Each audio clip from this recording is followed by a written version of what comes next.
नमस्कार, जय हिंद बच्चों। आज हम सभी क्लास 7 का साइंस पढ़ रहे थे। क्लास 7 का साइंस में चैप्टर 16 पढ़ेंगे। चैप्टर 16 है वाटर अ प्रीशियस रिसोर्स, है ना। मतलब जल एक बहुत ही महत्वपूर्ण संसाधन। क्यों है भैया महत्वपूर्ण संसाधन, क्यों है प्रीशियस रिसोर्स, आइए जानते हैं। देखिए, सबसे पहले बोलता है water is essential for all living organism, they can be no life without it. देखिए, मतलब जितना भी जिंदा चीज़ है जो हम लोग सांस ले रहे हैं, एनिमल हो गया या प्लांट हो गया, वो सभी का सभी एनिमल को क्या चाहिए, वाटर चाहिए। आदमी सुने होंगे ना कि इंडिया में एक जतिन दास करके जो थे आपका मतलब फ्रीडम फाइटर थे, है ना। उन्होंने लगभग, मुझे एग्जैक्ट नहीं है लेकिन मोर देन 60 डेज, लगभग 2 महीना तक वो हंगर स्ट्राइक पे थे, है ना, भूख हड़ताल पे थे और उनका डेथ हो गया था। मुझे एग्जैक्ट नहीं याद है डेट, लेकिन लगभग 2 मंथ 60 दिन के आसपास वो क्या मतलब भूख हड़ताल पे थे। तो बताइए, इंसान जो है खाना खाए तो जिंदा रह सकता है 1 दिन 2 दिन 3 दिन, लेकिन क्या आप सोच सकते हैं बिना पानी पिए हुए हम लोग कितना दिन तक जिंदा रह सकते हैं? बिल्कुल नहीं रह सकते, है ना। पानी तो है जो इसेंशियल है। मतलब अगर आप 10 दिन फास्ट कर रहे हैं, कुछ कर रहे हैं, तो किसी न किसी तरीके से हमारे बॉडी में वाटर जो है जाते रहना चाहिए, है ना। तभी हम लोग सर्वाइव कर पाएंगे, अदरवाइज नहीं सर्वाइव कर पाएंगे। ठीक है, देखिए, तो वाटर इसीलिए इसेंशियल है क्योंकि इसके बिना कोई भी जीव है जो लिविंग ऑर्गेनिज्म है वो सर्वाइव नहीं कर सकता इस प्लेनेट पे। इस प्लेनेट मतलब अर्थ पे, है ना। तो वाटर जो है ना वो ऑल 3 स्टेट्स में एग्जिस्ट करता है, ऑन 3 फॉर्म्स में, सॉलिड में भी, लिक्विड में भी और वेपर में भी, है ना। सॉलिड क्या हो गया है, देखिए, at poles of earth snow covered mountains and glacier. Solid form में कहाँ कहाँ पे है वाटर? तो देखिए, नॉर्थ पोल और साउथ पोल पे, नॉर्थ और साउथ पोल पे वाटर जो है वो किस फॉर्म में है, लिक्विड के फॉर्म में है, मतलब सॉरी सॉलिड के फॉर्म में है, स्नो के फॉर्म में, बर्फ़ के फॉर्म में, है ना। दूसरा, पहाड़ों पर, जैसे Himalaya range is a largest mountain range, जहाँ पे नॉर्थ और साउथ पोल के बाद सबसे ज़्यादा जो वाटर है वो आपका सॉलिड स्टेट में है, बर्फ़ के रूप में है। इसीलिए कुछ लोग इसको धरती का तीसरा पोल भी बोलते हैं, है ना। But it is not correct. आप इसको किसी कहीं पे बोल मत दीजिएगा, है ना, कि हम जानते हैं तीसरा पोल है जो धरती का कौन है, हिमालयन रेंज है। कुछ लोग ऐसा मानते हैं कि इसको दर्जा देना चाहिए, लेकिन कुछ लोग इसको विरोध करते हैं कि नहीं, ये सही नहीं है ना। वो अलग अलग रीजन है। आगे बढ़ते, माउंटेन्स के साथ ग्लेशियर में भी है ना। ग्लेशियर मतलब हिमखंड बोलते हैं, जो बहुत ही बड़ा बड़ा जो चट्टान टाइप का दिखने वाला होता है, जो सॉलिड का है ना। किससे मिलकर बना हुआ? लिक्विड आपका जो वाटर है जो आपका आइस के फॉर्म में है, स्नो के फॉर्म में है, उससे बना है ना। लिक्विड के फॉर्म में वाटर है जो कहाँ कहाँ पे है अर्थ पे, है ना। ओशियन में है मतलब समुद्र में है, महासागर में है, लेक में है मतलब झील में है, तालाब में है, नदी में है ना। अंडरग्राउंड है, ज़मीन के नीचे है। ठीक है, गैसेस के फॉर्म में वाटर वेपर है, इन एयर है। आप गैसेस के फॉर्म में जो वाटर है उसको आसानी से आप ठंडा के मौसम में देखोगे। जैसे आप ठंडा के मौसम में मुँह फाड़ते हैं तो सांस से निकलता है ना कि देखिए वेपर निकल रहा है। हम लोग जब सांस छोड़ते हैं तो सांस में सिर्फ कार्बन डाइऑक्साइड नहीं निकलता है, हम लोग के मुँह से वेपर भी निकलता है। ये बात अलग है कि गर्मी में नहीं दिखाई देता है, क्योंकि गर्मी में टेम्परेचर बहुत ज़्यादा होता है, तो हम लोग के मुंह से जो वेपर निकलता है बहुत ही जल्दी वेपराइज हो जाता है। लेकिन ठंडा के मौसम में दिखाई देता है, क्यों? क्योंकि हमारा बॉडी टेम्परेचर ज़्यादा है लेकिन मौसम का टेम्परेचर बहुत ही कम है। तो जब मुँह से छोड़ते हैं तो, और मुँह एयर में भी क्या होता है उस समय वाटर वेपर ज़्यादा होता है, इसलिए दिखाई देता है ना। तो तीनों फॉर्म में है हमारा जो वाटर है, सॉलिड, लिक्विड, गैस। आप बताइए कि पूरे अर्थ पे कितना % है जो वाटर है और कितना % लैंड है? उम्मीद करते हैं सभी जानते होंगे, है ना। चलिए, नहीं जानते तो थोड़ी देर में बता देंगे हम आपको। ठीक है, सरफेस वाटर हम बोलते हैं। सरफेस वाटर किसको बोल दिए कि देखिए, सरफेस वाटर में कौन कौन वाटर आता है? तो वह वाटर जो सरफेस पर है, अर्थ के सरफेस पे, है ना। तो वो कहाँ पे है? समुद्र में हो गया, ओशन में हो गया, रिवर में हो गया, स्प्रिंग में हो गया, लेक में हो गया और पॉन्ड में हो गया। मतलब महासागर, समुद्र हो गया, उसके बाद हो गया आपका नदी हो गया, तालाब हो गया, स्प्रिंग हो गया, है ना। उसके बाद झील हो गया। यहाँ पे ground water, it is the water that sweeps into the ground through the soils and collect over non porous rocks. Aquifer level of ground water at any place is called water table. Ground water gets recharge by seepage of water into the ground, infiltration, है ना।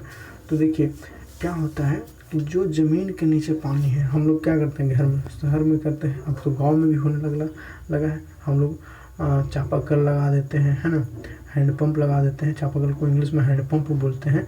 और कुआं खोद दे देते हैं। पहले लोग गांव में क्या करते थे, कुआं खोद देते थे, बेल बना देते थे, उसे बाल्टी डालकर उसमें पानी निकाल देते हैं। अब थोड़ा वो क्या वो प्रोसेस है, कठिन है, तो इसलिए वो लोग चापाकल के जगह पर भी मोटर लगाने लगे हैं, है ना।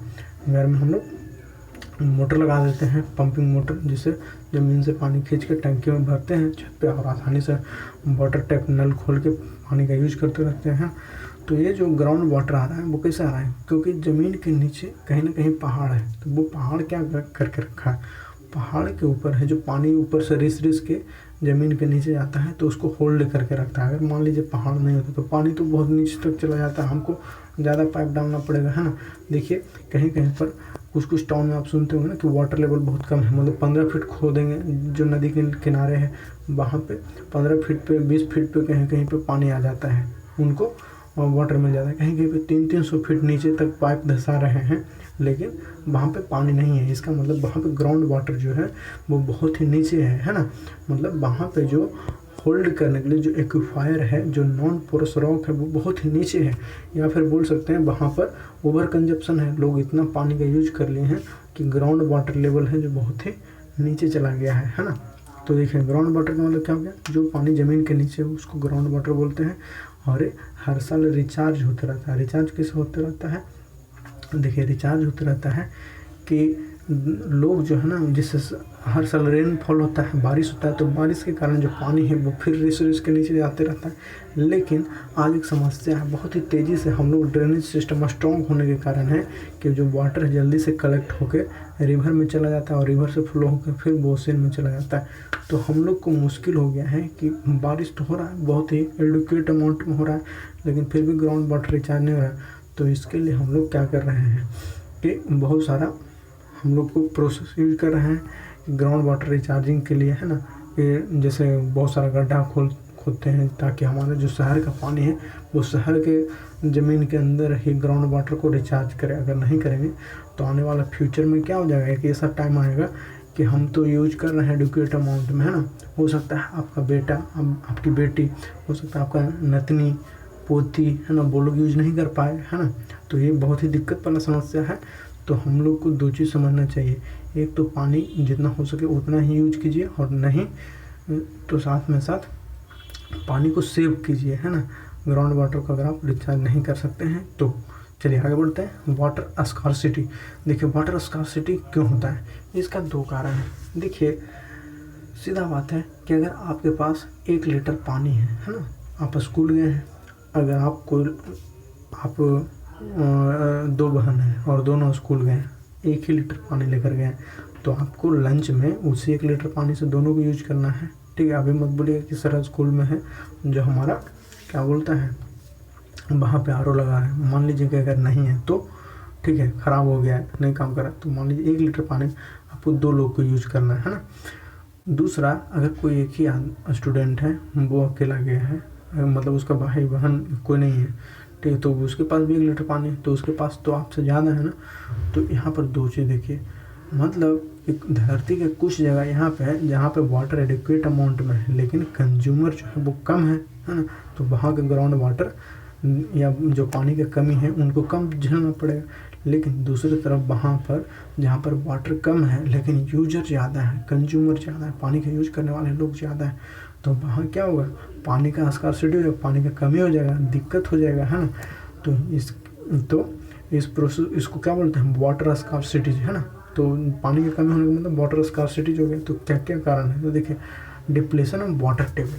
तो जैसे भी बताएं, ग्राउंड वाटर का जो है वो नीचे चले जाना। अब देखिए मान लिया जाए शहर में 100 लोग हैं, तो 100 लोग के घर में जो है वाटर पंपिंग मोटर लगा हुआ है ना, तो उनका जो पाइप है ज़मीन के नीचे 100 आदमी में से 50 आदमी का है जो 100 फीट नीचे तक है ना।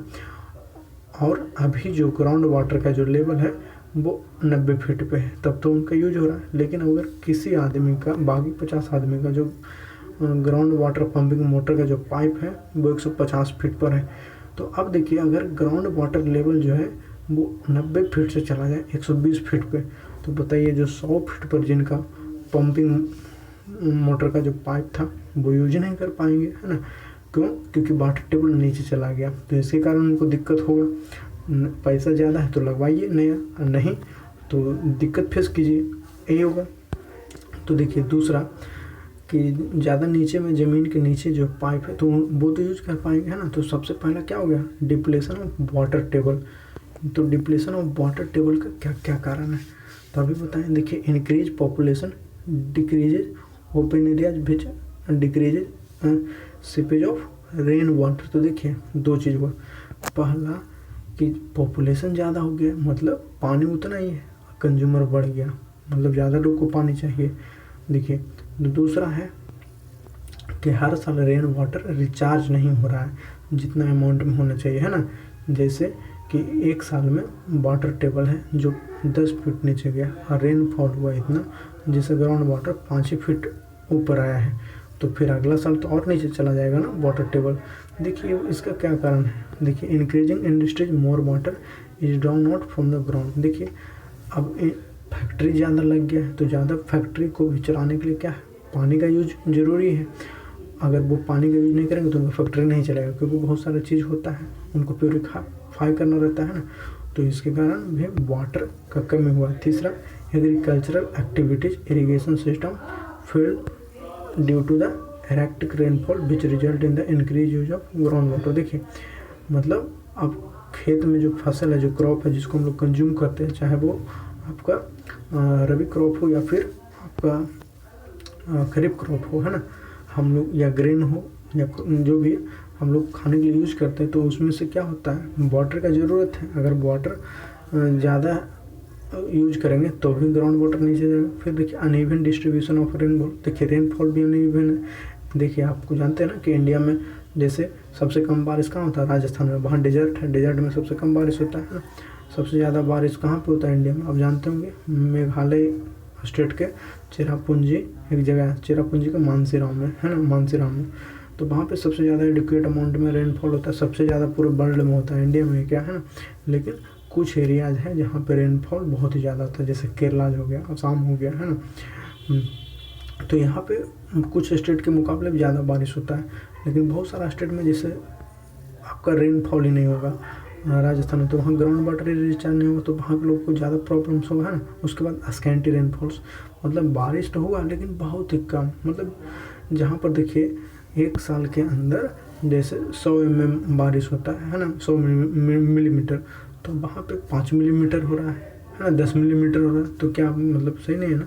फिर देखिए डिफॉरेस्टेशन भी वाटर स्कार्सिटी का एक सबसे बड़ा इम्पोर्टेंस रोल प्ले करता है वाटर स्कार्सिटी में। डिफॉरेस्टेशन मतलब जंगल को काटना, है ना, जंगल को कटाई जो है कैसे कनेक्टेड है वाटर स्कार्सिटी से। देखिए आप थोड़ा सा समझ लेते हैं इसको। देखिए लोग ज़्यादा होंगे तो पानी तो ज़्यादा यूज हो रहा है, लेकिन देखिए सिर्फ पानी क्यों ज़्यादा यूज कर रहे हैं लोग, क्योंकि पहले के लोग है ना जो कम पानी का यूज करते थे, पीने के लिए यूज करते थे, उतना साफ़ सफाई पर ध्यान नहीं देते थे, नहाते थे, है ना, लेकिन वो फालतू के पानी को नहीं यूज करते थे, है ना। आज हम लोग देखिए हर दिन घर में पोछा मारना है, हर दिन घर को धोना है ना, गाड़ी रखें तो गाड़ी धोना है। पहले के लोग गाड़ी नहीं रखते थे तो उनको गाड़ी धोने के लिए वाटर का ज़रूरत ही नहीं है, कार है, बाइक है, सब चीज़ रोज़ दिन धो रहे हैं, स्नान करना। आजकल हमको क्या, पहले के लोग के पास देखिए 2 से 3 सेट कपड़ा होता था, ज़रूरत का ही। हम लोग जब देखते थे ओल्ड इंडिया को देखिए, है ना, मतलब आप, मेरा कहने का मतलब है कॉलोनियल इंडिया को देखिए, उस टाइम लोगों के पास आप जब देखते हैं, हालात देखते हैं, तो खाने का तो दिक्कत था, तो पहनने का सोच लीजिए उन लोग के पास, है ना। तो अगर किसी इंसान के पास 2 जोड़ा कपड़ा है तो उसको धोने में कम पानी, किसी के जो इंसान के पास 10 जोड़ी कपड़ा है तो उसको धोने में ज़्यादा पानी की ज़रूरत होगा, है ना, वो ज़्यादा पानी खर्च करेगा, ये चीज़ है। तो देखिए साथ ही साथ उसको कपड़ा बनाने की फैक्ट्री भी तो ज़्यादा चाहिए। अगर कम कपड़ा बन रहा है तो कम फैक्ट्री, ज़्यादा कपड़ा बनेगा ज़्यादा फैक्ट्री की ज़रूरत होगा। ज़्यादा लोग हैं तो ज़्यादा भोजन चाहिए, है ना। पहले इंडिया का आबादी था, मतलब आज 1905 में मालूम है आपको इंडिया का आबादी कितना था, मात्र 32 करोड़ था, जबकि उसमें भारत, पाकिस्तान और बांग्लादेश तीनों कंबाइंड थे। उस टाइम इंडिया की आबादी टोटल 32 करोड़ था, है ना। तो देखिए आज हम लोग का बांग्लादेश अलग है और पाकिस्तान अलग है, तब हम लोग 135 करोड़ के आसपास पहुंच गए हैं। तो सोचिए कि हम लोग को कितना भोजन चाहिए। जब भोजन ज़्यादा चाहिए तो ज़्यादा पानी का खर्च होगा, है ना। तो इस तरीक़े से हम लोग को कुछ करने की भी ज़रूरत है। आप समझिए क्या क्या कर सकते हैं। जैसे ओवर क्राउडिंग जो इंडिया में हो रहा है उसको रोकना, मतलब ओवर पॉपुलेशन को, है ना। दूसरा, लोगों को एजुकेट करना कि पानी को आप सही मात्रा में यूज कीजिए। साथ ही साथ लोगों को रेनफॉल को हम लोग कैसे यूज कर सकते हैं, ग्राउंड वाटर रिचार्ज करने में, वो एजुकेशन ज़रूरी है, अवेयरनेस ज़रूरी है। आगे बढ़ते हैं। The water is maintain by the water cycle, it there is an accurate scarcity of water in many parts of the globe. देखिए बोला जाता है वाटर जो है वाटर साइकिल से रिचार्ज होता है हर साल। जैसे वेपोराइज हुआ, वेपर, सनलाइट पड़ा तो वेपर बना, वेपर आसमान में गया, तो वेपर का जो मॉलिक्यूल कंबाइंड होकर क्लाउड बना, तो वो ठंडा हुआ, कंडेंस हुआ, तो रेनफॉल के रूप में अर्थ पर आ गया, है ना। अर्थ पे जब आया तो ग्राउंड वाटर को रिचार्ज किया, फिर कुछ ओशन में चला गया रिवर के थ्रू, रिवर से ओशन में चला गया। तो देखिए फिर भी पानी का कमी है बहुत सारे हिस्सा में पूरे वर्ल्ड में। ऐसा क्यों? क्योंकि इसका मेन कारण नहीं है क्योंकि हर जगह हर साल बारिश नहीं होता है ना। इस बात को आप समझिए। फिर बोलता है there is uneven distribution of water, much of its has resulted from the human activity. देखिए पहला कारण क्या बताएं कि लोगों को पानी तो है, एक तो प्राकृतिक का ऐसा सिस्टम है जिसके कारण हर जगह रेनफॉल इक्वल नहीं होता है, जिसके कारण क्या होता है कि लोगों को पानी का दिक्कत है। लेकिन इंसान ने भी जो है मतलब क्या करके रखा है, जो अनइवन डिस्ट्रीब्यूशन ऑफ वाटर कर दिया है ना। क्यों? देखिए आपको बताया ना कि अब जो जैसे कोई अमीर आदमी है तो वो मान लीजिए 150 फीट तक उसका मोटर है, पंपिंग सेट का पाइप है नीचे तक, तो वो देखिए पानी के लिए एकदम सोचेगा हमारा मोटर बहुत नीचे तक यूज कर रहा है, बहाया जा रहा है। अब कोई गरीब आदमी है बेचारा, उसका पंपिंग सेट का पाइप 100 फीट तक ही है, अब ग्राउंड वाटर नीचे चल गया 130 तक चला गया, तो उसके पास पैसा नहीं है तो वो नीचे तक नहीं करवा सकता है ना। तो उसको पानी का दिक्कत हो गया ना, समझ रहे हैं। लेकिन बर्बाद कौन कर रहा था? जैसे 150 तक नीचे वाला है, मान लिया जाए, है ना, कि हमको बर्बाद करने से क्या दिक्कत है भाई, हमारा तो इतना नीचे तक पानी नीचे भी चला जाएगा तो भी हम यूज कर सकते हैं ना। तो ये सोच है, सिर्फ मतलब अमीर आदमी ही नहीं कर सकते हैं, ये बिल्कुल नहीं कर सकते। बहुत सारे लोग हैं जो पानी को समझते नहीं हैं, उन लोग को पता ही नहीं है कि हम अगर पानी बर्बाद कर रहे हैं तो इससे पता नहीं, अगर हम बर्बाद करें तो हो सकता है दूसरा को नहीं मिले, है ना।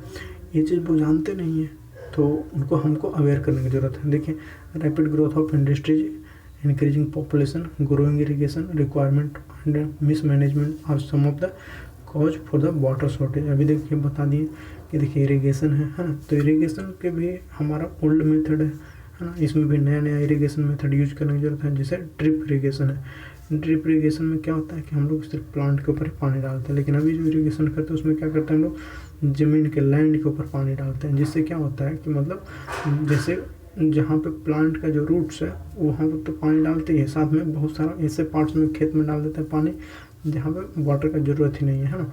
तो इस तरीके अगर कम पानी यूज करेंगे, ड्रिप इरीगेशन करेंगे तो वाटर हमारा बचेगा, है ना। तो वहाँ पे लोगों की ज़रूरत है। साथ ही साथ पॉपुलेशन, बढ़ता हुआ पॉपुलेशन भी बताएं आपको कैसे है, इंडस्ट्री कैसे है, जो आपका रैपिड ग्रोथ ऑफ इंडस्ट्री जो कैसे वाटर को बर्बाद कर रहा है, ये भी चीज़ बताएं, है ना। We need to be worried about the wastage during supply of water through the pipes, the leaking taps in the building and the other places। देखिए हम लोग को बोला जाता है कि टाउन में सबसे बड़ा दिक्कत क्या, जो आपका पाइप्स के थ्रू वाटर आता है, तो बहुत जगह पर लीकेज होता रहता है। हम लोग देख रहे हैं वहाँ पर लीक रहा है, लेकिन उसको कोई बंद करने वाला नहीं होता, ब्लॉकेज करने वाला नहीं होता, कोई प्लम्बर नहीं होता। तो इसके कारण क्या हो रहा है, चल रहा है ना। बहुत सारी जगह पर आप जाते हैं, जैसे आप पब्लिक टॉयलेट्स वगैरह में जाएंगे या फिर बहुत सारा पब्लिक प्लेसेस पे आप देखते हैं, रेलवे लाइंस, रेलवे स्टेशन पे देखते हैं बहुत जगह पाइप ओपन है, वाटर गिर रहा है ना। तो ये सब क्या होता है, मतलब वेस्टिंग ऑफ वाटर हो रहा है ना।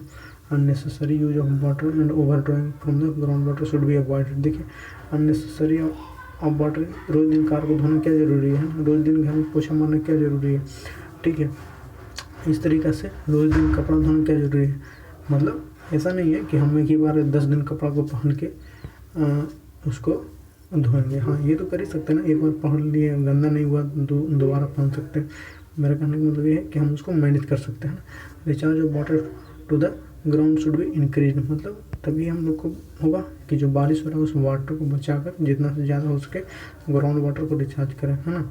The need of our is that every individual use the water economically. हम लोग को क्या है कि गांधी जी का बात है, हमेशा देखिए यूज कीजिए कि गांधी जी ने हमेशा एक बात बोला था कि धरती हमारे लिए है, प्राकृतिक हमारे पास हर साल उतना देता है, हमारे लिए उतना पैदा करता है जिससे हमारा ज़रूरत पूरा हो सके, लेकिन हमारा लालच पूरा नहीं हो सकता है ना। तो इसी तरीके से हम लोग को उतना ही चीज़ को यूज करना चाहिए जिससे हमारा जीवन चल सके, ना कि मतलब अगर कोई नहीं है तो नहाइए, है ना। घर में अगर कोई नहीं है, अकेला अपना झरना है, मूड ख़राब है, किसी से झगड़ा हो गया तो नहाइए 1 घंटा तक, क्या ज़रूरी है भैया 1 घंटा नहाने से आपको अच्छा लगेगा। 10 मिनट में जब काम हो जा रहा है तो क्या दिक्कत है ना। अब देखिए plant will automatically dry up if there are water for a few days। देखिए हम लोग को प्लांट भी लगाना ज़रूरी है ना, क्योंकि देखिए हम लोग जानते हैं ना कि जहाँ पे आपका फॉरेस्ट ज़्यादा होता है वहाँ पे रेनफॉल ज़्यादा होता है। क्यों? क्योंकि जो है रेनफॉल इसलिए ज़्यादा होता है क्योंकि आगे क्लास में पढ़िएगा, जहाँ पे प्लांट ज़्यादा होता है वहाँ पे वेपोराइजेशन ज़्यादा होता है, तो वेपोराइजेशन ज़्यादा होगा तो वहाँ से अगर क्लाउड पास करेगा ना तो वो कंडेंस जल्दी हो जाएगा, जब कंडेंस जल्दी हो जाएगा तो वहाँ पे वो बरस जाएगा, है ना, वहाँ पे रेन हो जाएगा। तो यही कारण है कि डिफॉरेस्टेशन को हमको रोकना पड़ेगा और फॉरेस्ट्रिलाइजेशन ज़रूरी है, मतलब एफॉरेस्टेशन करना बहुत ही ज़रूरी है ना। तो उम्मीद करते हैं ये चैप्टर आपको अच्छे से समझ में आएगा। इसी तरीके से पढ़ते रहिए। Thank you so much. जय हिंद, जय भारत। वीडियो को अच्छा लग रहा है तो लाइक कीजिए, दोस्तों को शेयर कीजिए, और चैनल को नए हैं तो सब्सक्राइब कीजिए। कोई सजेशन हो तो कमेंट कीजिए। जय हिंद, जय भारत।